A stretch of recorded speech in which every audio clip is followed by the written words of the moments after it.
Hello, welcome back to my Facebook channel. তো আজকে দেখো তোমাদের সাথে আমি একটা রান্নার রেসিপি নিয়ে চলে এসেছি। রান্নাটা খুবই জনপ্রিয়, সেটা হলো কচুর শাক। তো বাঙালির কিন্তু জনপ্রিয় একটা ডিশ কচুর শাক। অনেকেই ভালোবাসে, আবার অনেকে পছন্দ করে না। যারা খুব বেশি ভালোবাসে তাদের তালিকায় কিন্তু আমি পড়ি।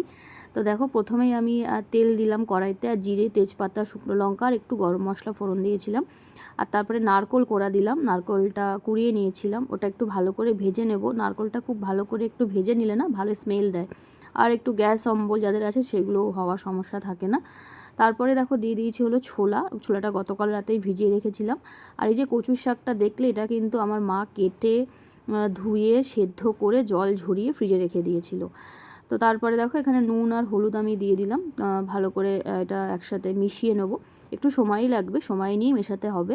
আর তারপরে দেখো এখন আমি মেশানোর পরে দিয়ে দেবো হলো চেরা কাঁচা লঙ্কা। একটু ঝাল ঝাল না হলে ভালো লাগে বলো। আর তারপর দেখো চিনিও দিলাম, নিরামিষ রান্না তো একটু মিষ্টি মিষ্টিও দরকার। তো ঝাল মিষ্টি না হলে কি আর মজে। তো এটা কিন্তু ইলিশ মাছের মাথা বা চিংড়ি মাছ দিয়েও দারুণ লাগে খেতে। কিন্তু আজকে আমি কোনোটাই করছি না, নিরামিষভাবে করছি। নিরামিষও কিন্তু আমার ভীষণ পছন্দ। আর তারপর যখন এরকম পোড়া পোড়া মতো হয়ে যাবে নাড়তে নাড়তে, তখন আমি দিয়ে দেবো হলো জিরের গুঁড়ো। একটু জিরের গুঁড়ো দিলাম। এতে ঘি গরম মশলা কিছুই দেবো না। তো এইভাবে কিন্তু কচুর শাকটা তোমরা রান্না করে দেখো, অবশ্যই ভালো লাগবে। আর আমার রেসিপিটা ঠিকঠাক হয়েছে নাকি কিন্তু আমায় কমেন্ট করে জানাবে।